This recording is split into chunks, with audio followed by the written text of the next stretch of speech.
साथियों नमस्कार। पटना बिहार से मैं अमिताभ कुमार दास, आईपीएस 94 बैच, और आप देख रहे हैं मेरा अपना यूट्यूब चैनल दास बोले बिंदास। साथियों, इस चैनल में मैं आपको ऐसी जानकारियां भी देता हूं जिनको जानना जरूरी है, लेकिन जिनको ज्यादातर लोग नहीं जानते। आज मैं आपको बताऊंगा कि अफ्रीकी देश इथियोपिया में एक ज्वालामुखी 12,000 बरस बाद फूटा है और उस ज्वालामुखी की राख दिल्ली तक पहुंच गई है। ये बहुत रोचक और ज्ञानवर्धक वीडियो है, इसे आखिर तक दिल थाम कर देखिए। साथियों, आप अफ्रीका का नक्शा देखेंगे तो उत्तर पूर्व में एक नुकीला हिस्सा बाहर निकला हुआ है। ये नुकीला हिस्सा देखकर किसी जानवर के सींग की तरह लगता है और इसलिए इस इलाके को अफ्रीका का सींग कहते हैं, हॉर्न ऑफ अफ्रीका। ये जो अफ्रीका का सींग है, इसमें दो तीन देश आते हैं, जैसे सोमालिया, इरिट्रिया, इथियोपिया। ये जो इथियोपिया देश है, इसकी राजधानी है, कैपिटल है अदिस अबाबा, और इथियोपिया का पुराना नाम है अबिसिनिया। इसी इथियोपिया के उत्तर में इरिट्रिया की सीमा से लगा हुआ एक इलाका है, अफार इलाका, और उसी अफार इलाके में एक ज्वालामुखी है, वॉल्केनो है, जिसका नाम है हेली गुब्बी। अब ये जो ज्वालामुखी है हेली गुब्बी, ये पिछले 12,000 बरस से सोया हुआ था, नहीं फूटा था। 12,000 बरस का इसलिए महत्व है क्योंकि 12,000 बरस पहले इस दुनिया में आखिरी हिमयुग का अंत हुआ। हिमयुग कहते हैं आइस एज को, और हिमयुग के दौरान पूरी धरती पर बर्फ ढकी रहती थी। तो 12,000 साल पहले हिमयुग का अंत हुआ, आइस एज का, और उसके बाद वर्तमान युग की शुरुआत हुई, जिसमें अभी हम लोग जी रहे हैं। तो इस वर्तमान युग में हेली गुब्बी एक बार भी नहीं फूटा था, लेकिन 3 दिन पहले 23 नवंबर को ये हेली गुब्बी ज्वालामुखी अचानक फूट पड़ा। अब इस ज्वालामुखी से लावा तो नहीं निकला, लावा एक पिघले गर्म पदार्थ को कहते हैं, लावा तो नहीं निकला, लेकिन इससे धुआं और राख निकलने लगी। और ये जो राख थी, ये समझिए कि आकाश में कई किलोमीटर ऊपर तक चली गई। ये जो ज्वालामुखी का विस्फोट हुआ, इसमें जान माल की क्षति नहीं हुई, लेकिन आसपास के गांव के जो खेत हैं, वो सारे खेत ज्वालामुखी की राख से ढक गए हैं। यानी कि उसकी फसल चौपट हो गई है और आने वाले सालों में वहां फसल उगाना बहुत मुश्किल हो गया। उन गांवों के जानवरों को चारा की भी किल्लत हो गई है, क्योंकि जानवरों के जो चारागाह थे, जहां जानवर चरते थे, वे चारागाह भी पूरे राख से ढक गए।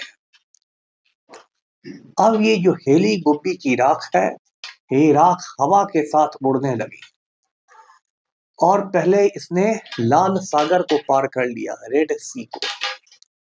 लाल सागर को पार करके ये यमन में चली गई, उसके बाद ओमान में, उसके बाद पाकिस्तान होते हुए हिंदुस्तान में प्रवेश कर गई। 120 किलोमीटर प्रति घंटे की रफ्तार से ये ज्वालामुखी की राख है, वो आगे बढ़ रही है और अब हिंदुस्तान को क्रॉस करके ये चीन में घुसने की तैयारी कर रही है। तो कल परसों से ये राख दिल्ली के आसमान में भी देखी जा रही है। अब दिल्ली, आप जानते हैं, यूं ही अभी दिल्ली की हवा जहरीली हवा हो गई है। दिल्ली का AQI बहुत ही खराब चल रहा है। AQI मतलब एयर क्वालिटी इंडेक्स, जिससे हवा की गुणवत्ता का पता चलता है, वो 400 के आसपास है। मतलब बिल्कुल जहरीली हवा हो गई है दिल्ली की। दिल्ली में लोगों का दम घुटने लगा है, और उसमें करेला पर नीम ये कि ज्वालामुखी की राख भी दिल्ली पहुंच गई है। और ये जो गैस है, इसमें आपको कार्बन डाइऑक्साइड भी है, सल्फर डाइऑक्साइड भी है। सल्फर डाइऑक्साइड भी एक बहुत नुकसानदेह गैस मानी जाती है। अब जो सबसे चिंता की बात हो गई है कि जब तक ये वायुमंडल में ये राख रहेगी, तब तक जो विमान की उड़ानें होती हैं, जो आसमान में हवाई जहाज उड़ते हैं, उनका उड़ना बहुत मुश्किल हो जाएगा। क्योंकि ये जो राख होती है, ये विमानों के इंजन में जा सकती है, अंदर में ये पिघल सकती है, इंजन से इसके शीशे चिपक सकते हैं, ये पूरे इंजन को खराब कर सकती है। केबिन में घुसने की संभावना कम होती है, फिर भी वे केबिन में घुस सकती है। और इसकी वजह से जो विजिबिलिटी होती है, मतलब जो पायलट देख सकता है, वो विजिबिलिटी बहुत घट जाती है वायुमंडल में। पायलट को बहुत कम दूर तक की ही चीजें दिखाई देगी। अब ये इतना बड़ा संकट है कि बहुत सारी विमान की उड़ानें इसकी वजह से रद्द हो सकती हैं, रद्द हो रही। 2010 में ऐसा ही हुआ था, जब आइसलैंड जो एक टापू है, आइसलैंड पर एक ज्वालामुखी का विस्फोट हुआ था और पूरे यूरोप और अमेरिका के ऊपर राख और धुआं छा गया था और उससे सैकड़ों उड़ानें विमानों की रद्द करनी पड़ी थी। तो हेली गुब्बी ज्वालामुखी का भी अभी यही हाल है और इसने अभी कई देशों को बिल्कुल डरा के रख दिया है।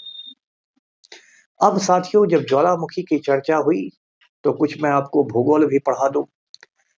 बचपन में आपने भूगोल में पढ़ा होगा, शायद भूल गए होंगे, कुछ को याद होगा। ज्वालामुखी, जिसको इंग्लिश में वॉल्केनो कहते हैं, वो 3 किस्म के होते हैं। एक ज्वालामुखी सक्रिय होता है, एक्टिव होता है, जिससे हमेशा लावा निकलती रहती है, धुआं निकलता रहता है, गैस निकलते रहते हैं, आग की लपटें निकलती रहती है, वो सक्रिय ज्वालामुखी होता है।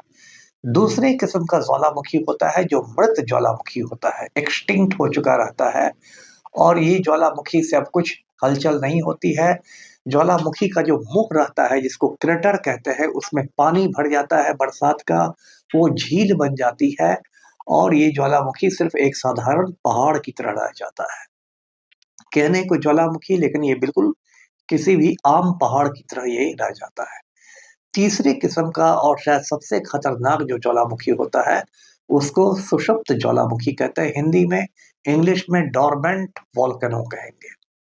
सुषुप्त ज्वालामुखी का ये मतलब है कि वो सोया है, सोया है, सोया है, कुंभकर्ण की निद्रा में सोया हुआ है, लेकिन अचानक बिना किसी चेतावनी के वो फूट पड़ेगा, और वो फूट पड़ेगा तो ऐसी तबाही ला सकता है जिसकी लोग कल्पना नहीं कर सकते।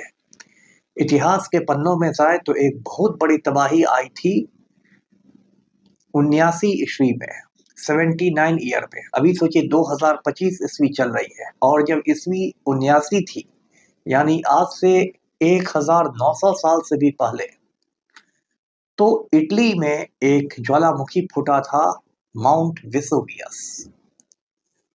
अब ये जो माउंट वेसुवियस है, ये इटली के शहर नेपल्स में है। नेपल्स का नाम इसलिए भी जरूरी है कि पिज्जा आजकल बहुत पॉपुलर हो गया है, बहुत लोग पिज्जा खाते हैं। ये जो पिज्जा है, इसकी उत्पत्ति भी नेपल्स शहर में ही हुई थी। तो ये नेपल्स शहर में माउंट वेसुवियस है, और ये वेसुवियस भी सैकड़ों सालों तक गहरी नींद में था, सुषुप्त था। और एक दिन 79 एडी में ये जोर से फटा, और इतनी जोर से फटा, उससे इतना लावा निकला, गर्मा गर्म पिघला हुआ लावा, कि आसपास के शहर के लोग जब तक समझते तब तक भागते। इसने 3 शहरों को, 3 हंसते खेलते शहरों को लील लिया। वे पूरे के पूरे शहर दुनिया के नक्शे से मिट गए, पूरे के पूरे शहर लावा से ढक गए, और ऐसी तबाही हुई कि जो जहां था वो वहीं रह गया। उसमें सबसे महत्वपूर्ण शहर का नाम था पोम्पेई। यदि आप आज इटली के पोम्पेई शहर जाते हैं, तो उसको एक म्यूजियम जैसा बना दिया गया है, जिसमें लावा से ढकी चीजें हैं। यहाँ तक कि चूल्हे में जो रोटी डली गई थी, वो जो की त्यों रह गई, लावा में बिल्कुल वैसी की वैसी। लोग जो बैठे हुए थे, वो बिल्कुल बैठे ही रह गए, मूर्तियां बन गई उनकी लावा में जमकर। ऐसी भयानक त्रासदी हुई थी जब माउंट वेसुवियस फूटा था, नेपल्स शहर में, इटली में। तो ये जो ज्वालामुखी है, ये बड़ी डरावनी चीजें होती हैं। भारत में भी एक दो ज्वालामुखी हैं जो अंडमान निकोबार द्वीप समूह में है, टापुओं पर है, लेकिन वो मृत ज्वालामुखी जैसे हैं, अब उनसे कुछ खास खतरा नहीं है।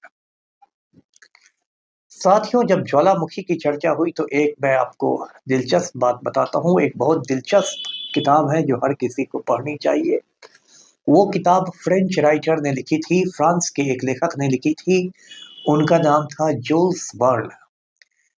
इस किताब का नाम है journey to the centre of the earth. मूल किताब फ्रेंच में लिखी गई है, इंग्लिश में इसका अनुवाद है journey to the centre of the earth. Hindi में भी इसका अनुवाद हो चुका है, पाताल लोक की यात्रा।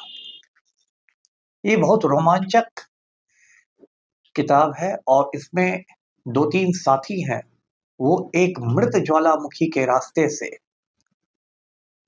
पाताल लोक में चले जाते हैं, यानी धरती के गर्भ में चले जाते हैं, और फिर उन्हें एक अजीबो-गरीब दुनिया से सामना होता है। वहां उनको ऐसे ऐसे जानवर भी दिखाई देते हैं जो धरती पर तो विलुप्त हो चुके हैं, एक्सटिंक्ट हो चुके हैं, लेकिन कहीं ना कहीं पाताल लोक में, यानी कि जमीन के अंदर अभी भी जिंदा है।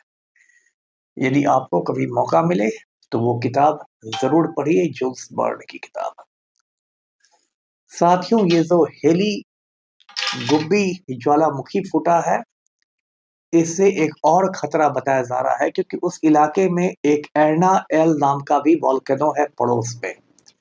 और ये जो इलाका है, ये भूकंप की दृष्टि से बहुत खतरनाक इलाका माना जाता है, क्योंकि वहां पर अफ्रीका और अरब प्रायद्वीप जो है, अरेबियन पेनिनसुला, उस दोनों के जो प्लेट टेक्टोनिक्स है, धरती के अंदर जो रहते हैं प्लेट्स, वो वहां टकराते हैं, और जब ये प्लेट्स खिसकते हैं, जोर से खिसकते हैं, तो उसी से भूकंप आता है, जलजला आता है, अर्थक्वेक आता है।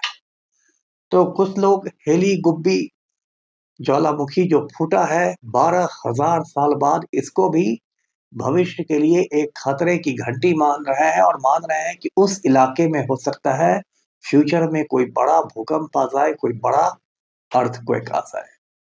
तो साथियों, आज का वीडियो यहीं तक था। वीडियो को लाइक कीजिए, शेयर कीजिए, चैनल को सब्सक्राइब कीजिए। धन्यवाद। जय हिंद।